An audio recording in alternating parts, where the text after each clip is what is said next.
And we're back, everybody. Welcome back to more esports talk. Hope you're all doing well. Had a great and safe weekend. Speaking of this past weekend, many of things happening, and someone out there who's maybe a bit angry and calling out potentially one of your favorite esports organizations. That's going to be Rich, former founder of H2K. League of Legends people in that community probably know his name or his face as well with his history. Another talk for another time. This past weekend, though, most recently calling out Fnatic, who apparently their financials were actually posted this past weekend as well, and revealed some interesting things. Now, with that being said, though, Rich maybe a bit disingenuous, I should say, with what he posted about them, and we'll go on as to actually why. Now, apparently Darius from ShotCaller is actually debating Rich currently as we speak. For all of you guys watching this video right now, I will try and link down below the debate between these two, that being Rich and Darius. Darius from ShotCaller is calling him out for being a bit disingenuous about the financial details that he revealed about Fnatic, which maybe were a bit concerning. Those financial details, which actually did entail apparently 14 million pounds in Fnatic debt. Alongside that, some other very interesting points,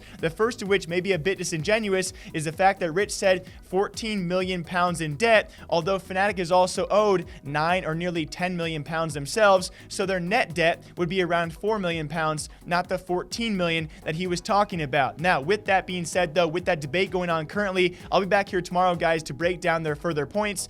There were a couple points, though, that actually were mentioned by Rich that I thought were a bit particular, especially if they are true. Besides the debt, besides the actual overall financials, which might be a norm. We'll talk about that in a second here, guys. In terms of how many million pounds they actually owe out, that might be an obvious norm to many esports organizations. After the debate, though, we'll talk more on that, I'm very well sure. But one point he did mention was Fnatic management, upper-class Fnatic people possibly owning Fnatic debt. So part of that debt they do owe is apparently owned by currently some of their own staff members. That would be a tad concerning. If you guys remember, most recently, the similar example to this would be that of Echo Fox. Their racist investor, Amit Raizada, they have since settled out of court. He too actually owned Echo Fox debt. He used that to actually push himself to a higher pay structure inside that company. And to what little we know, admitted by Rick Fox himself, Amit Raizada used the fact that he actually owned their debt. He used it against them to actually reap a great return based off a very little investment. He used it very, very aggressively, and I think some would say very unfairly. And so the fact that Fnatic owners potentially own part of their own debt,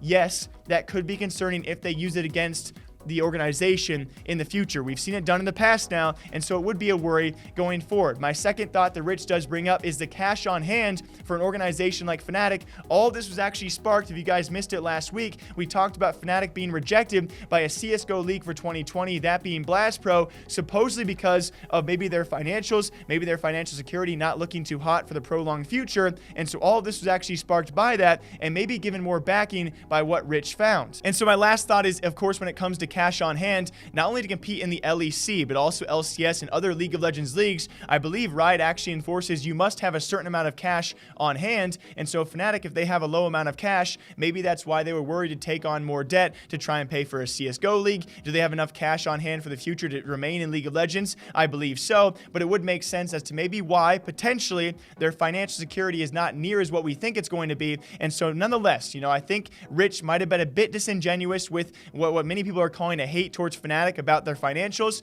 And so we're going to see actually the truth behind what exactly Fnatic is going on back there behind the scenes, if it actually is that bad, or if this is the norm in such an early esports scene. And many other organizations probably carry a similar amount of debt if we equate that to net debt, that being around 4 million pounds. I think many organizations probably have a based off assumption equivalent to that, if not more. And based off what very little we know in terms of profitability out there, many esports organizations, we are all very well aware in this bubble, are not profitable.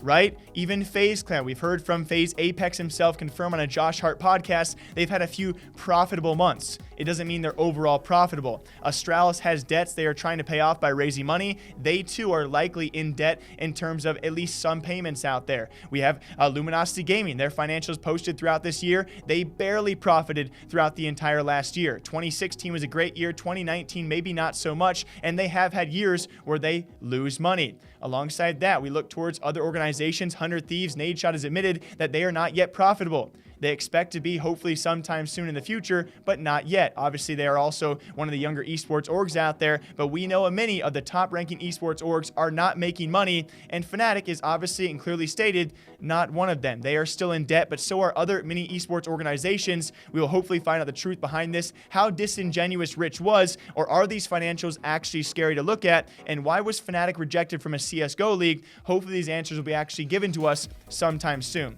Until next time, what do you guys think about this? Are you worried as a Fnatic fan? Some people are, some people aren't. I'll keep up with you guys and hopefully keep you all posted on the details as they do come out the next couple of days. Until next time, hope you guys all enjoy breaking down gaming esports news here every single day, all day long. My DMs are open. I'll see you guys back here sometime soon.